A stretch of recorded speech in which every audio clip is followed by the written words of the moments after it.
अब हम देखते हैं सर्वांग समता की दूसरी कसौटी, भुजा कोण भुजा सर्वांग समता नियम, जिसको कहते हैं SAS कांगुरेंसी, अर्थात साइड एंगल साइड कांगुरेंसी रूल्स। इसका स्टेटमेंट या कथन क्या है? यदि एक त्रिभुज की दो भुजाएं और उनके बीच के कोण दूसरे त्रिभुज की दो संगत भुजाएं और उनके बीच के कोण बराबर हों तो वे दोनों त्रिभुज सर्वांग सम होंगे। क्या कथन है? वो कह रहा है कि दो त्रिभुज हैं, पहले त्रिभुज की दो भुजाएं हैं और उन दोनों भुजाओं के बीच में जो कोण पड़ता है वो कोण दूसरे त्रिभुज की दो भुजाएं और उन दो भुजाओं के बीच में पड़ने वाले कोण बराबर हो तो वो क्या होंगे? दोनों त्रिभुज क्या होंगे? सर्वांग सम होंगे। ठीक है, जैसे हम एक त्रिभुज ABC ले लेंगे, दूसरा PQR ले लेंगे या DEF ले लेंगे, तो संगत भुजा देखना चाहिए, संगत कोण देखना चाहिए, उसमें दो भुजा और एक कोण आपस में बराबर होते हैं तो वो सर्वांग सम होंगे। तो इसको समझते हैं वैसे एग्जाम्पल की तरह। तो हम क्या देखते हैं?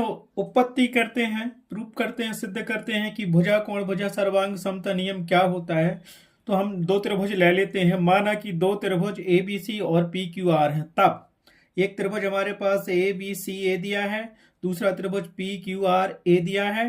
तो हम यहां लिखेंगे त्रिभुज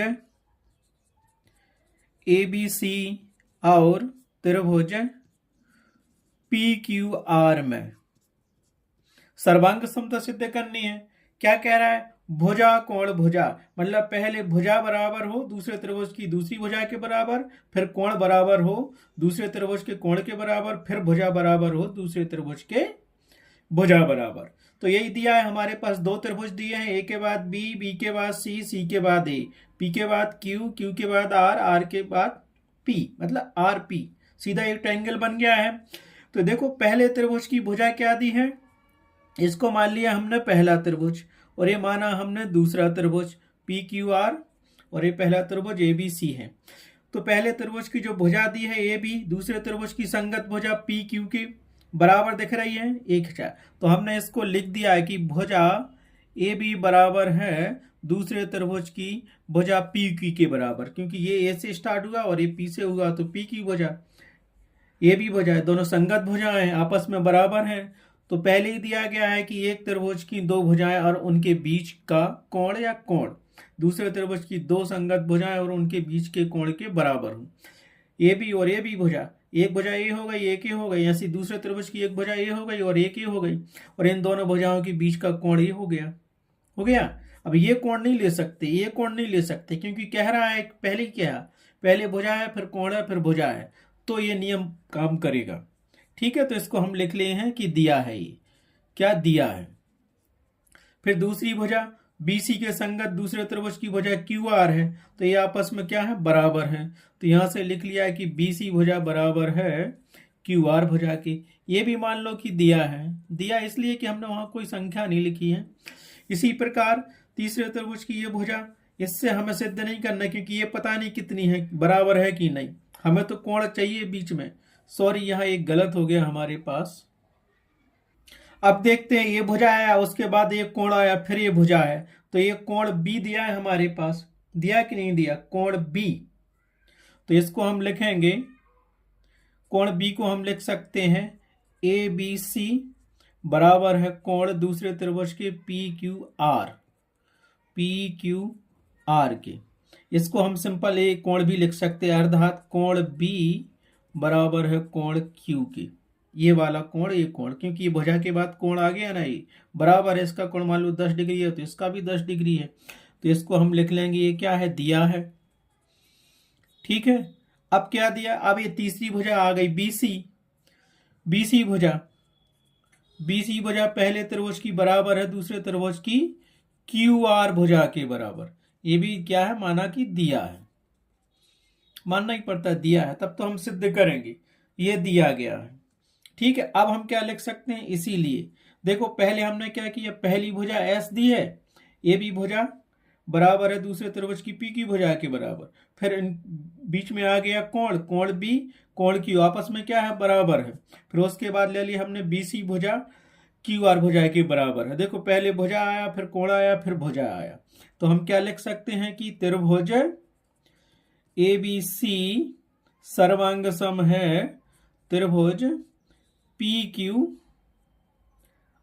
के।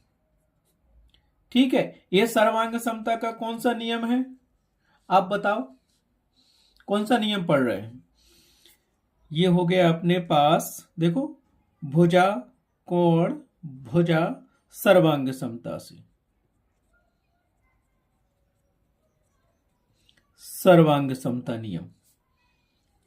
ठीक है, अतः हम स्पष्ट कह सकते हैं कि यदि एक त्रिभुज की दो भुजाएं और उनके बीच का कोण दूसरे त्रिभुज की दो संगत भुजाएं और उनके बीच के कोण के बराबर हो तो वे दोनों त्रिभुज क्या होंगे, सर्वांग सम होंगे। किस कंडीशन में, पहले त्रिभुज की भुजा दूसरे त्रिभुज की भुजा के बराबर हो, फिर पहले त्रिभुज का कोण दूसरे त्रिभुज के कोण के बराबर हो, फिर पहले त्रिभुज की भुजा दूसरे त्रिभुज के बराबर हो, तब ये भुजा कोण भुजा सर्वांग समता नियम लागू होगा और दोनों त्रिभुज सर्वांग सम होंगे। ऐसा नहीं कि ये भुजा है ये कोण ले लें फिर ये भुजा ले लें, ऐसा नहीं होगा। क्रम से ये भुजा हमने लिखा ही है, भुजा कोण भुजा मतलब दोनों कोण भुजाओं के बीच वाले कोण लेने हैं। ठीक है, तो इस प्रकार से हमारे पास ये सर्वांग समता की कसौटी का दूसरा नियम भुजा कोण भुजा सर्वांग समता नियम कंप्लीट हुआ। इसका एक एग्जाम्पल भी हम आपको देते हैं। ठीक, माना कि दो त्रिभुज दिए गए हमारे पास ABC और DEF, दो त्रिभुज दिए हैं तो हमने यहां लिख लिया त्रिभुज ABC बा त्रिभुज DEF, क्रम से लिखोगे क्यों, डी के बाद ई के बाद एफ।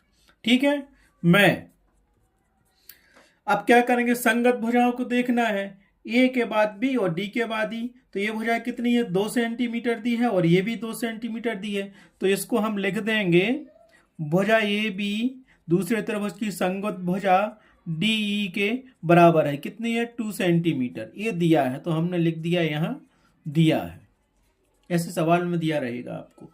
फिर उसके बाद क्या आ गया हमारे पास, कोण आ गया। ये कोण 50 अंश का दिया है, कोण बी है, और ये कोण दिया है हमारे पास 50 अंश का कोण ई। इसको लिखेंगे हम कोण ए बी सी और इसको लिखेंगे कोण डी ई एफ। बीच में वह शब्द लिखते हैं जो कोण दिया गया है। तो अब कोण लिख लो, इसको हम क्या दर्शाते हैं, कोण ए बी सी बराबर है कोण डी ई एफ, अर्थात इसको हम सीधा लिख लेंगे कोण B बराबर है कोण E के। कितना है ये कोण दोनों त्रिभुजों का, 50 डिग्री। ये भी चित्र में दिया गया है, हमें दिया है। ठीक है, अब उसके बाद ये भुजा दी है BC, B के बाद C, यहाँ से E के बाद F आता है, तो ये भुजा दी है BC भुजा 4 सेंटीमीटर, EF भुजा भी 4 सेंटीमीटर दी है। तो लिख लो यहाँ से, एक तो हमारे पास ये मिल गया, दूसरा ये मिल गया, तीसरा हमें रीजन ये मिल गया कि BC भुजा बराबर है दूसरे त्रिभुज की EF भुजा के, जो कितनी है, 4 सेंटीमीटर। ये भी चित्र में हमें दिया है।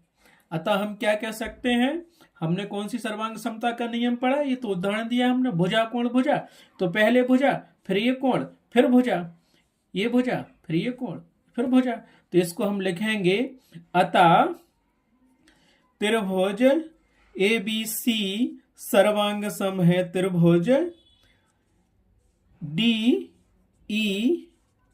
में या F के। किस नियम से, तो यहां हमने लिख दिया भुजा कोण भुजा सर्वांग समता वाला नियम।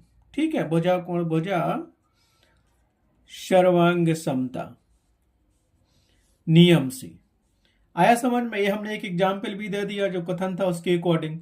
तो अपन लिख सकते हैं इस प्रकार से, ये आपको दिया रहेगा त्रिभुज में, तो इसमें अगर ये सर्वांग समता का नियम लगेगा तो क्या है, इसको हम ये लिख सकते हैं SAS सर्वांग समता।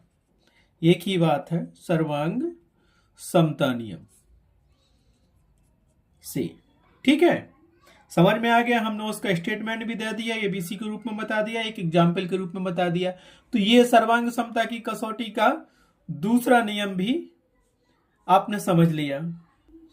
ठीक है, एग्जाम्पल भी हमने दे दिया और आपको ऐसे भी समझा दिया। इस प्रकार से स्पष्ट होता है कि भुजा कोण भुजा सर्वांग समता नियम तभी लागू होगा जब पहले भुजा हो फिर कोण हो और फिर भुजा दूसरे त्रिभुज की भुजा की संगत भुजाओं के बराबर हो, कोण कोण के बराबर हो। जैसे ये संगत भुजा इसके बराबर है, ये कोण इसके बराबर है और ये संगत भुजा इसके बराबर है, तो क्या लगेगा, भुजा कोण भुजा सर्वांग समता नियम लगेगा। ठीक है, इस प्रकार से आपने भुजा कोण भुजा सर्वांग समता नियम समझ लिया। और ये समझ लिया तो सवाल ऑटोमेटिक बन जाएंगे, क्योंकि एक एग्जाम्पल हमने दिया, हमें सर्वांग समता सिद्ध करनी है, 5 कसौटियां दी हैं, 5 में से कोई एक तो लगेगी उनमें और सिद्ध हो जाएगा। जब वो सिद्ध हो जाएगा तो हम सब कुछ बन जाएगा हमसे। और एक बात और हम यहां बताते हैं, जब दो त्रिभुज सर्वांग सम होते हैं तो उसके संगत भाग बराबर होते हैं। अगर ये त्रिभुज ऐसे सर्वांग सम हो रहे हैं, उसने पूछ लिया कि ये कोण कितना है, ये कोण कितना है और ये कोण कितना है, ये कोण कितना है, तो ये कोण मान लो 10 डिग्री का है तो ये कोण भी 10 डिग्री का होगा, ये 20 डिग्री का है तो ये भी 20 होगा, ये भुजा 5 की है तो ये भी 5 का होगा, क्योंकि सीपीसीटी से हम जानते हैं जबकि दो त्रिभुज सर्वांग सम होते हैं तो उनके संगत भाग भी बराबर होते हैं, चाहे वो कोण हो या भुजा हो। ठीक है।